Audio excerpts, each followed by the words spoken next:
अस्सलाम वालेकुम दोस्तों, क्या हाल है? ठीक ठाक? हैं आपके सब खैरियत से होंगे। मैं हूं आपका दोस्त सलाउद्दीन शेख, आपके चैनल के साथ let's go with Salauddin Sheikh.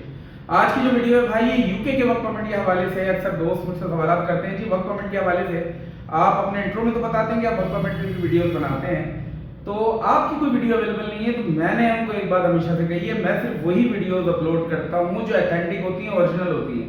मैं ऐसी कोई वीडियो प्रमोट नहीं करता जो कि सिर्फ और सिर्फ अपने व्यूज लेने के लिए या लोगों को अट्रैक्ट करने के लिए हो।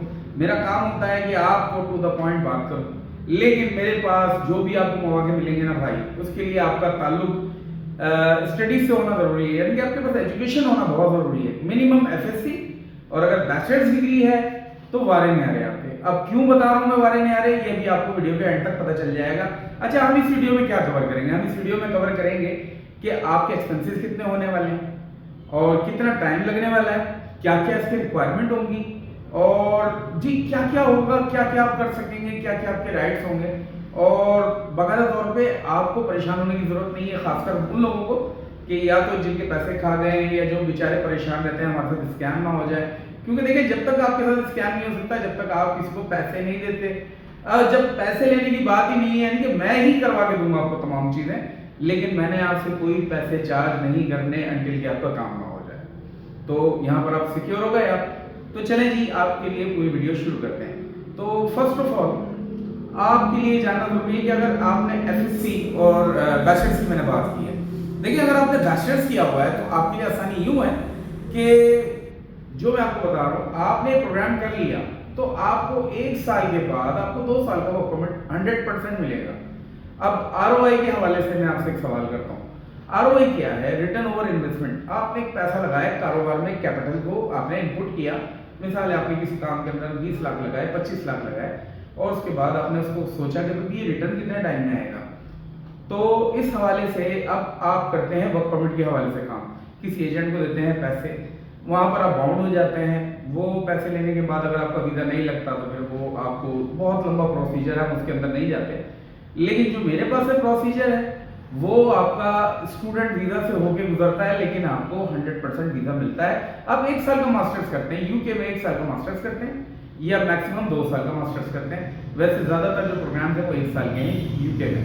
तो आप 1 साल का मास्टर्स करते हैं, उसके बाद आपको 2 साल का वर्क परमिट मिल जाता है और 100% मिलता है। इसमें आपको कोई स्पॉन्सर की जरूरत नहीं है। अच्छा, इसके अलावा अगर जिसकी एफएससी है, तो मैंने क्यों बताया कि एफएससी वालों का भी है, लेकिन उनके लिए जरा प्रॉब्लम ज्यादा है, क्योंकि आपकी जो बैचलर्स डिग्री है वो कम से कम 3 साल की है। लेकिन अगर आपके एफएससी में नंबर कम है तो भाई के लिए 4 साल की हो जाती है, क्योंकि 1 साल आप फाउंडेशन में गुजारते हैं और 3 साल फिर आप बैचलर्स में गुजारते हैं, उसके बाद कहीं जाके आपको मौका मिलता है।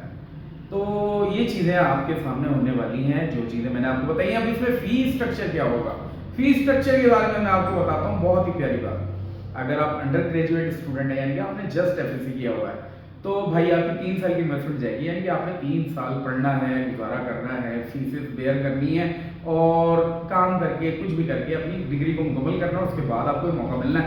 लेकिन अगर आप मास्टर्स करने के लिए जा रहे हैं तो आपके लिए सबसे बड़ा बेनिफिट ये है कि आप जो है 1 साल के अंदर आप अपनी जो भी इन्वेस्टमेंट करते हैं, मिसाल दे रहा हूँ 13,000 पाउंड आप इन्वेस्ट करते हैं, अगर वो पाकिस्तानी रुपयों में मैं कन्वर्ट करता हूँ, आप इंडियन रुपीज में या कुछ किसी और रुपीज में कन्वर्ट करना चाहें तो कर लीजिएगा। 13,000 पाउंड अगर मैं इसको पाकिस्तानी रुपयों में भी कन्वर्ट करता हूँ तो ये कोई ज्यादा से ज्यादा 40 to 45,000 लाख तक जाएगा। तो इसमें आपको वर्क परमिट कोई भी नहीं लेके देगा, लेकिन ये आपने पैसे पूरे लगाने भी नहीं है। आपने क्या लगाने हैं? आपने सीधे हाफ लगाने हैं। हाफ का मीन्स कि 20 से 25 लाख आपने पे किए, उसके बाद आपका वीजा हो गया, और वीजा होने के बाद जब आपने 1 साल गुजारा, यानी कि बाकी टाइम जो आपने यूके में गुजारा, उस दौरान आपने पूरा इनकी डिग्री मुकम्मल की, उसको करने के बाद फिर आपने वर्क परमिट अप्लाई कर दिया, पीएसडब्ल्यू पोस्ट स्टडी वर्क। तो ये चीज हो गई क्लियर। और इसके लिए रिक्वायरमेंट में जो मेन रिक्वायरमेंट है, क्योंकि देखिए मैं आप लोगों को ज्यादा टाइम जाया नहीं करूंगा, इसमें जो मेन रिक्वायरमेंट है तो आइट्स की है। आइट्स आपके पास मिनिमम 5.5 पॉइंट होना चाहिए, कोई भी वेरिएंट आपका 5.0 से लेस नहीं होना चाहिए। अच्छा, इसके अलावा क्या क्या आप दे सकते हैं? डुलिंगो भी एक्सेप्टेड है, लेकिन कुछ यूनिवर्सिटीज एक्सेप्ट करती है, हर यूनिवर्सिटी नहीं करती है। जो चूजी लोग होते हैं ना कि हमें फलान यूनिवर्सिटी में जाना है, फलान प्रोग्राम में जाना है, तो फिर भाई वो कोशिश करें या तो पीटीई कर लें या फिर आइट्स कर लें, यूकेआई आइट्स कर लें तो बहुत बेहतर है। क्योंकि देखें पीटी अगर करते हैं तो उसकी रिक्वायरमेंट थोड़ी सी हायर हो चुकी है, मिनिमम 60 स्कोर आपका होना चाहिए और कोई भी वेरिएंट आपका 60 से लो नहीं होना चाहिए। तो पीटी के हवाले से मैं काफ़ी तक ज़्यादातर लोगों को कहता हूँ कि जी पीटी को अवॉइड करें, ज़्यादातर को मैं कहता हूँ कि जी डुलिंगो कर लें। इवन कि डुलिंगो कुछ यूनिवर्सिटीज एक्सेप्ट करती है, लेकिन स्कोर इतना है कि आसानी से किया जा सके। 60 स्कोर पीटी का इतना आसान नहीं होता।